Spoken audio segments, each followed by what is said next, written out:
திருச்சிற்றம்பலம். தென்னாடுடைய சிவனை போற்றி, எந்நாட்டவருக்கும் இறைவா போற்றி. அனைவருக்கும் வணக்கம்.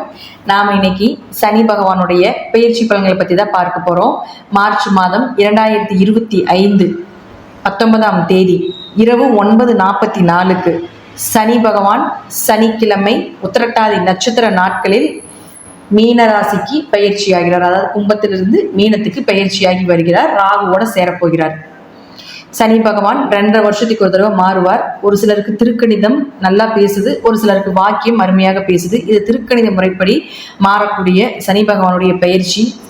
இப்போ சனி பகவான் 6 ராசியை பிடிக்கிறார். எந்தெந்த 6 ராசி பிடிக்கிறாருன்னு பாருங்க. மேஷம், சிம்மம், கன்னி, தனுசு, கும்பம், மீனத்தை பிடிக்கிறார்.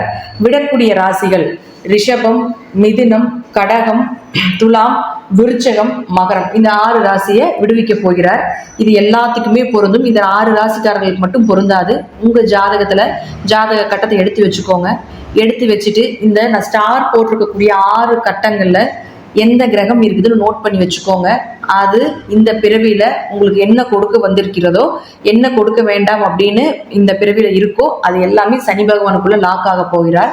அப்போ ஒரு கல் இருக்குன்னா அந்த கல்லை உளிய வச்சு உடைச்சு அதற்கப்புறம் தான் சிலையாக்கி நம்ம வழிபடுறோம். அதே போலதான் இந்த 6 ராசிக்குள்ள இருக்கக்கூடிய கட்டத்தில் இருக்கக்கூடிய கிரகத்தை, அந்த அழுக்கை சனி பகவான் வெளியேற்றி நமக்கு நல்லது கொடுக்க போறார். சனி பகவான் கெடுத்து கொடுக்கக்கூடியவர் அப்படிங்கிற உண்மை உண்டு. கெடுத்துதான் மறுபடி கொடுப்பார். எல்லாத்தையுமே நல்லது கெட்டது எல்லாமே அந்த மாதிரி தான் கொண்டு போவார். அப்ப அவர் கொடுக்கக்கூடியது நம்மளுடைய வாழ்க்கையில நிரந்தரமாக இருக்கும். சொத்துக்களாக இருந்தாலும் சரி, சொந்த பந்தங்களாக இருந்தாலும் சரி, எந்த விஷயமாக இருந்தாலும், உயிர் உள்ளது உயிரற்றது எதை கொடுத்தாலும் கெடுத்து கொடுப்பார். அது நிரந்தரமாக இருக்கும். சனி கொடுக்க யார் தடுப்பார்?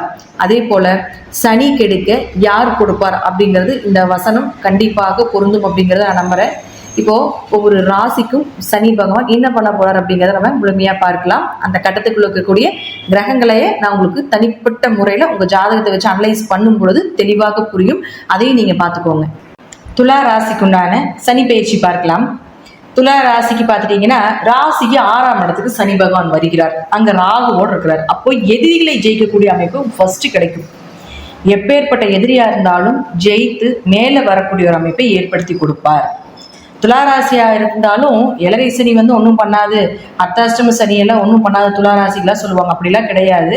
எல்லாருக்கும் பாரபட்சம் இல்லாமல் நம்ம செய்யக்கூடிய நல்லது கெட்டது எல்லாத்தையும் கொடுக்கக்கூடியவர் தான் சனி பகவான். அதனால இப்போ இந்த காலகட்டங்களில் துளாராசிக்கு 6ஆம் இடத்தில் சனி நிச்சயமாக ரோக சனின்னு சொல்லுவோம். ஆனா இருப்பினும் கொஞ்சம் உடல் நிலையில நோய் சம்பந்தப்பட்ட விஷயங்கள், கடன் சம்பந்தப்பட்ட விஷயங்கள், ஏதாவது வம்பு வழக்குகள் வர்றது இதெல்லாம் ஏற்படுத்தி கொடுப்பார். எவ்வளோ வந்தாலும் அதை எதிர்த்து போராடி ஜெயிச்சு உங்களுக்கு பெயர் புகழை கொடுக்கக்கூடிய ஒரு சனி பயிற்சியாகத்தான் இந்த பயிற்சி அமையும். இருப்பினும் சனி பகவான் உங்க ராசிக்கு பார்த்துட்டீங்கன்னா 4 மற்றும் 5ஆம் அதிபதி 6ஆம் வீட்டில் இருக்கும் பொழுது வீடு கட்டுறதுக்காக ஏதாவது லோன் வாங்கக்கூடிய ஒரு அமைப்பு, அதே போல வண்டி வாகனங்கள் வாங்குறதுக்கு முன்னாடி கடன் சார்ந்த விஷயங்கள் ஏற்படுறது, உங்களுடைய தாயினுடைய ஆரோக்கியத்தில் கொஞ்சம் கவனமாக இருப்பது, உங்களுடைய ஆரோக்கியத்தில் கொஞ்சம் கவனமாக இருப்பது, குழந்தைகளுடைய, ஏன்னா 5ஆம் அதிபதி 6ல் மறைகிறார். அப்போ 5 கூடிய ஒரு 6ல் மறையும் பொழுது குழந்தைகளுடைய ஏதாவது ஒரு விஷயத்துல கவனமாக இருங்க. குழந்தைகள் என்ன பண்றாங்க அப்படிங்கிறத கொஞ்சம் தெளிவா பார்த்துக்கோங்க. அதாவது குலதெய்வ கோயிலுக்கு போக முடியாம ஏதாவது ஒரு தடைகள் வர்றது இதெல்லாம் கொடுக்கும். ஆனா எது வந்தாலும் அதை எதிர்த்து போராடி ஜெயிச்சு வந்துடுவீங்க. உங்க பக்கம்தான் கேஸாக இருந்தாலும் சரி, நல்ல பலனாக இருந்தாலும் சரி, உங்க பக்கம்தான் நிற்க போகுது எல்லாமே. ஸோ அதெல்லாம் துளாராசிக்காரர்கள் தைரியமாக இருக்கலாம். பயப்பட வேண்டிய அவசியங்கள் கிடையாது. இப்போ இந்த ஸ்டார் போட்டிருக்கக்கூடிய 6 கட்டங்கள்ல உங்களுக்கு என்ன கிரகங்கள் இருக்குது அப்படிங்கிறத ஃபர்ஸ்ட் பார்க்கலாம். இப்போ உங்க ராசிக்கு இந்த ஸ்டார் போட்டிருக்கக்கூடிய கட்டத்துல சுக்கிரன் இருந்தாருன்னு வச்சுக்கோங்களேன். அப்போ கொஞ்சம் கவனமா இருங்க, யாரையும் நம்பாதீங்க. இந்த காலகட்டங்களில் பண வரவு, பணம் இழப்புகள் இதெல்லாமே ஏற்படுத்தி கொடுப்பார். பெயர் புகழ் கொஞ்சம் கெடுறதுக்கு உண்டான வாய்ப்புகள் உண்டு. ஆண்களாக இருந்தால் பெண்கள் ரீதியாகவும், பெண்களாக இருந்தால் ஆண்கள் ரீதியாகவும் ஒரு கெட்ட பெயரையும் ஒரு அவமானத்தையும் நிச்சயமாக ஏற்படுத்தி கொடுக்கும். உயிர் சொத்துக்கள் மூலமாகவும் ஒரு பிரச்சனைகள் ஏற்படுத்தி கொடுக்கும். ஒரு இடம் விட்டு ஒரு இடம் மாற வேண்டிய ஒரு சூழ்நிலைகள் இதெல்லாமே கொடுப்பார். அடுத்தது பாருங்க, இந்த 6 ராசி கட்டத்துல செவ்வாய் இருக்காருன்னு வச்சுக்கோங்களேன். செவ்வாய் உங்களுக்கு 2 மற்றும் 7ஆம் அதிபதி. அப்ப என்ன செய்வார் அப்படின்னு பார்த்துட்டீங்கன்னா, இயற்கையாகவே இந்த துளாராசிக்காரர்களுக்கு 2ஆம் அதிபதி போய் இந்த 6 கட்டத்தில் இருந்துச்சுன்னா பணம் கொடுக்கல் வாங்கல் துளாராசிக்காரர்களுக்கு முற்றிலும் ஆகாது. அப்போ இப்படி இருக்கக்கூடிய காலகட்டங்களில் இன்னும் கொஞ்சம் கவனமாக இருங்க. ஜாமீன் கையெழுத்து போடாமல் இருக்கிறது, பணம் கொடுக்கல் வாங்கல் பிரச்சனைகள் வர்றது, பேச்சால் நிறைய பிரச்சனைகளை சந்திப்பது, அதன் மூலமாக குடும்பத்தில் சின்ன சின்ன சண்டை சச்சரவு பிரச்சனைகள், திருமணம் தாமதமாகிறது, அல்லது திருமண வரன் வந்தால் அது உங்களுக்கு எதிர்பார்த்தபடி இல்லை, நீங்கள் எதிர்பார்த்த வாழ்க்கை அமையல, கணவன் மனைவிக்குள்ள கொஞ்சம் கருத்து வேறுபாடுகள், பார்ட்னர் போட்டு தொழில் பண்ணிட்டு இருந்தீங்கன்னா அதில் கொஞ்சம் கருத்து வேறுபாடுகள், இதெல்லாமே நிச்சயமாக ஏற்படுத்தி கொடுப்பார். குரு பாருங்க இந்த 6 ராசி கட்டத்துக்குள்ள இருந்தால் கண்டிப்பாக உங்களுக்கு கடன் சார்ந்த பிரச்சனைகளை அதிகப்படுத்தி கொடுப்பார். உங்க தைரியத்தை குறைத்து கொடுப்பார். உங்க கூட பிறந்தவங்களுக்கு கூட ஒரு வம்பு வழக்குகள் பிரச்சனைகள், அல்லது உங்க கூட பிறந்தவங்களுக்கு உங்களுக்கு ஏதாவது ஒரு தேவையில்லாத ஒரு அண்டர்ஸ்டாண்டிங் குறைவா இருக்கிறது, அல்லது அவர்களுக்கு ஏதாவது அவருடைய வாழ்க்கையில் ஏதாவது பிரச்சனைகள் நடப்புது, இது எல்லாமே உங்க ஜாதகத்திலேயே நாம பார்த்துக்கலாம். அதே போல பாருங்க உங்க காரியங்கள் கொஞ்சம் லேட்டாகும், கொஞ்சம் தடைபட்டு நடக்கிறது, ரொம்ப அலைச்சல், ரொம்ப பயணங்கள், இதெல்லாம் ஏற்படுத்தி கொடுப்பார். 6ஆம் இடம் அப்படிங்கிறது பார்த்துட்டீங்கன்னா வேலை ஆட்கள்னால பிரச்சனைகள் வரும். சரியா வேலை அமையாது, அல்லது வேலை ஆட்கள்னால பிரச்சனை, அல்லது வேலையில தொந்தரவுகள், மன உளைச்சல்கள், இதெல்லாமே ஏற்படுத்தி கொடுப்பார். அதுல கொஞ்சம் கவனமா இருக்கணும் குரு இந்த 6 ராசி கட்டத்துல இருந்தால். அடுத்தது புதன். இந்த புதன் பாருங்க உங்களுக்கு 9 மற்றும் 12ஆம் அதிபதி. புதனை பொறுத்த வரைக்கும் பாத்தீங்கன்னா உயர்கல்வியை கொடுக்கக்கூடியவர் உங்களுக்கு புதன் தான். அப்ப புதன் என்ன செய்வார் அப்படின்னு பாத்தீங்கன்னா இந்த 6 ராசி கட்டத்துல இருந்தா கொஞ்சம் படிப்பை மந்தப்படுத்துவார். தந்தையினுடைய ஆயுள்லையோ அல்லது தந்தையினுடைய ஆரோக்கியத்திலையோ ஏதாவது ஒரு பிரச்சனைகளை கொடுப்பார், அல்லது அவர்களுக்கும் உங்களுக்கும் ஏதாவது ஒரு கருத்து வேறுபாடுகளோ பூர்வீக சொத்து பிரச்சனைகளோ இதெல்லாம் ஏற்படுத்தி கொடுப்பார். குரு மூலமாக நல்ல குரு தேடிட்டு இருக்கிறீங்க, குரு கிடைக்கல, 2ஆம் திருமணத்துக்கு உண்டான வாய்ப்புகளை தடைப்படுத்துறது, இதெல்லாமே ஏற்படுத்தி கொடுப்பார். அப்ப கொஞ்சம் விரயங்கள், அதனால பண செலவு பண்றது, பயணங்கள்னால கொஞ்சம் அலைச்சல், நிம்மதி குறைவா இருக்கிறது, கணவன் மனைவிக்குள் இருக்கக்கூடிய கருத்து வேறுபாடுகள் கொஞ்சம் அதிகமாகிறது. ஏன்னா 12ஆம் இடங்கிறது கணவன் மனைவியினுடைய அந்யோன்யத்தை சொல்லக்கூடிய ஒரு இடம். அப்ப அதுவே உங்களுக்கு புதனாகி இந்த ராசி கட்டத்துக்குள்ள இருக்கும் பொழுது கொஞ்சம் அந்யோன்யங்கள் குறையிறது, இதெல்லாமே கொடுப்பார். அடுத்தது சூரிய பகவான். இந்த சூரிய பகவானை பொறுத்த வரைக்கும் பாத்துட்டீங்கன்னா இந்த 6 ராசி கட்டத்துல இருந்தா லாபத்தை கொஞ்சம் குறைச்சிடுவார்.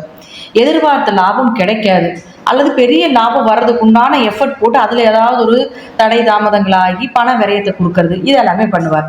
இந்த 11ஆம் இடங்கிறது தேவையில்லாத தொடர்புகளை கொடுக்கக்கூடிய ஒரு தொடர்பு, அதாவது தன் மனையை விட்டு பிறர் மனையை தேடக்கூடியது எல்லாமே இந்த 11க்கு போயிடும். அப்ப அது மாதிரி ஏதாவது தொடர்புகள் இருந்தாலும் சனி அந்த இடத்தை பார்க்கும்பொழுது நிச்சயமாக அது சார்ந்த பிரச்சனைகளையும் உங்களுக்கு ஏற்படுத்தி கொடுப்பார். ஸோ பெருசா லாபத்தை எதிர்பார்க்காதீங்க. சூரியன் இந்த 6 ராசி கிட்டத்துல இருந்தால் பெருசா, அதாவது பெரிய மீனை போட்டு சின்ன மீனை போட்டு பெரிய மீனை பிடிக்கிற இந்த மாதிரிலாம் சொல்லுவோம் இல்லையா, அதுல மாதிரி போய் இறங்கிடாதீங்க. நார்மலா வர்றது இப்போ உங்களுக்கு வந்துகிட்டே இருக்கு, அதுல எந்த பாதிப்பும் கிடையாது. இதை விட பெருசா ஏதாவது கொடுக்குறாங்க, பெரிய பணம் கொடுக்கலான் இருக்காங்க, நான் அந்த பிசினஸ் பண்றேன், வேற இடத்துக்கு போறேன், இதெல்லாமே சூரியன் உள்ள லாக் ஆயிருந்தா செய்யாம இருக்கிறது ரொம்ப சிறப்பான ஒரு அமைப்பா இருக்கும். விவசாயம் சார்ந்த தொழில் இருக்கக்கூடியவர்களுக்கு விளைச்சல் ஓரளவுக்கு நல்லா இருக்கிறதுக்கு வாய்ப்புகள் உண்டு. ஓரளவு கடன் வாங்கினாலும் அதை கட்டக்கூடிய அமைப்பையும் கொடுத்துருவார். அதே போல கொஞ்சம் விளைச்சல் சார்ந்த விஷயத்துல உங்களுக்கு கொஞ்சம் லாபம் வர்றதுக்கு உண்டான வாய்ப்பும் உண்டு. அரசியல் சார்ந்த துறையில் இருக்கக்கூடியவர்களுக்கு மக்கள் கூட்டம் அதிகரிக்கும், திடீர் வளர்ச்சி, திடீர் வருமானம், திடீர் அதிர்ஷ்டங்கள் எல்லாமே ஏற்படுத்தி கொடுப்பார். மாணவர்களுக்கு ஓரளவுக்கு மார்க் எல்லாமே கொஞ்சம் ஸ்கோர் பண்ணக்கூடிய ஒரு அமைப்பு இதெல்லாமே நிச்சயமாக ஏற்படுத்தி கொடுப்பார். மந்த நிலையிலிருந்து விலகி ஓரளவுக்கு நல்ல பலன் கிடைக்கும். கலைத்துறையில கலை சார்ந்த துறையில் இருக்கக்கூடியவர்கள் எல்லாருக்குமே பார்த்துட்டீங்கன்னா மக்கள் கூட்டங்கள் அதிகரிக்கிறது, நல்ல பட வாய்ப்புகள், நல்ல ஒரு இடத்துல போய் ப்ரோக்ராம் பண்ணி செலக்ட் ஆகிறது, இதில் ஏதாவது ஒரு நல்ல பெயர் புகழ் கிடைக்கிறது, இதெல்லாமே நிச்சயமாக ஏற்படுத்தி கொடுப்பார். விளையாட்டு துறையில் இருக்கக்கூடியவர்களுக்கு நிச்சயமாக பெரிய கிரேடோ பெரிய லெவலில் சாதிக்கக்கூடிய ஒரு அமைப்போ நிச்சயமாக உண்டு, அதில் மாற்றமே கிடையாது. பெயர் எப்படியும் உங்களுக்கு தெரியும், நல்ல லெவலில் உங்கள் ஜாதகம் தசாபுத்தி நல்லா இருந்தது, பெரிய பெயர் கிடைக்கிறதுக்கு உண்டானது, நிறைய அவார்ட்ஸ் வாங்குறதுக்கு உண்டான அமைப்பு, பெரிய பெரிய இடத்துல போய் மதிப்பு மரியாதையோட வாழக்கூடிய ஒரு அமைப்பு, நல்ல சம்பளம், சேலரி, இதெல்லாமே கிடைக்கிறதுக்கு உண்டான வாய்ப்பு இந்த துளாராசிக்காரர்களுக்கு இந்த சனி பயிற்சி மூலமாக கிடைக்கும் அப்படிங்கிறத நம்ம எடுத்துக்கலாம். இப்போ இது எல்லாமே ஒரு பொது பலன் தான். உங்க ஜாதகத்துல தசாபுத்தி படி நான் சொல்லக்கூடிய கருத்துக்கள் சிறிது மாறுபடலாம். நன்றி. மீண்டும் நல்ல பதிவில் சந்திக்கலாம். திருச்சிற்றம்பலம், தில்லையம்பலம், ஸ்ரீ நரசிம்மர் திருடிகளே சரணம்.